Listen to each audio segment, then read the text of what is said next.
Guys welcome to my channel. আজকে আবার নতুন ব্লগ নিয়ে চলে এলাম। তো আজকে আমি বানাচ্ছি বাটার মাশরুম মশলা। তার জন্য লাগছে পেঁয়াজ, আদা, রসুন, বাটার, ধনেপাতা, কাজু, টমেটো আর গোটা গরম মশলা, পরিমাণ মতন কাঁচা লঙ্কা।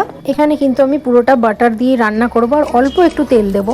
প্রথমে আমি মাশরুমগুলো ছাড়িয়ে নিয়েছি দেখো। তারপরে এটা বাটারের মধ্যে একটুখানি নুন আর হলুদ দিয়ে ভালো করে একটু নাড়াচাড়া করে নেবো। দেখো একটুখানি ভাজা হয়ে যাওয়ার পর ওটাই কিন্তু নামিয়ে দেবো।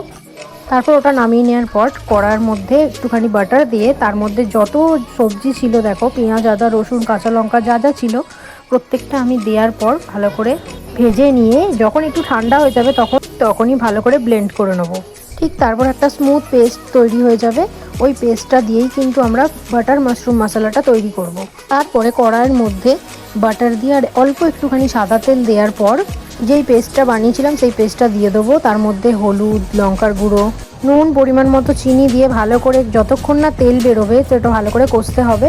আর দেখো মশলার মধ্যে আমি দিয়েছি গরম মশলা, কাশ্মীরি রেড চিলি পাউডার আর চিংসের ফ্রাইড রাইস মশলা একটুখানি দিয়েছিলাম। ব্যাস এই কটা মশলাই কিন্তু লাগছে। তোমরা অনেক জায়গায় বাটার মাশরুম মশলার রেসিপি দেখেছো, আমার এটা ট্রাই করো, বাড়িতে একবার বানিয়ে দেখো, নিশ্চয়ই তোমাদের ভালো লাগবে, এটা আমি গ্যারেন্টি দিয়ে বলতে পারি। তো সব মশলা ভালো করে কষানোর পর ওর মধ্যে মাশরুমটা দিয়ে দেবো, ভাজা মাশরুমটা। তারপর গার্নিশের জন্য কিন্তু ওপরে ধনেপাতা আমরা ছড়িয়ে দেবো। তো ভীষণই ভালো একটা ফ্লেভার আসে অতিরিক্ত বাটার দেওয়ার ফলে। আর পরিমাণ মতো চিনিটা কিন্তু তোমরা অবশ্যই দেবে, এতে কিন্তু খুব ভালো টেস্ট আসে। তো সব মশলার সাথে যখন মাশরুমটা ভালো করে কষানো হয়ে যাবে তারপর কিন্তু পরিমাণ মতো একটু জল দেবে, কারণ প্রথমে আমরা বাটারে ওটা ভেজে রেখেছিলাম। তো জল দিলে কিন্তু ঠিকঠাক সেদ্ধটা হয়ে যাবে। তো পরিমাণ মতোই দেবে যাতে গ্রেভিটা একটু ভালো হয়। তো গাঢ় গাঢ় মতন যাতে গ্রেভিটা হয় দেখো, তারপরেই কিন্তু আমি গরম মশলা দিয়ে দিলাম আর মাশরুমটাও দিয়ে দিলাম। ভালো করে ফুটে যাওয়ার পর কিন্তু ওপর দিয়ে ধনেপাতা ছড়িয়ে দেবে গার্নিশের জন্য। তারপর গ্যাস অফ করে দেবে। স্টিমে কিছুক্ষণ থাকার পর যখন তোমরা খুলবে ঢাকনাটা, তারপর কিন্তু আমাদের বাটার মাশরুম মশলা পুরো রেডি। ওপর থেকে একটু বাটার ছড়িয়ে দেবে।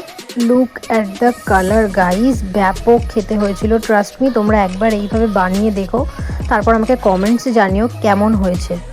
রুটি, রুমালি রুটি, নান, যে কোনো কিছু দিয়ে কিন্তু এই বাটার মাশরুম মশলাটা দুর্দান্ত লাগবে। একদম গরম গরম এই শীতকালে জাস্ট জমে যাবে রাতের ডিনারটা। রিকোয়েস্ট রইল প্রত্যেকে একবার এটা বানিয়ে দেখো কেমন লাগলো। আর আমার রেসিপিটা কিন্তু ট্রাই করতে ভুলো না, আমাকে কিন্তু কমেন্ট করতে ভুলো না কেমন লাগলো। লাইক সাবস্ক্রাইব করে দিও আমার চ্যানেলটা, আমার পাশে এইভাবেই থেকো। Thank you so much, love you all guys. Next blog খুব শীঘ্রই আসছে। Thank you so much.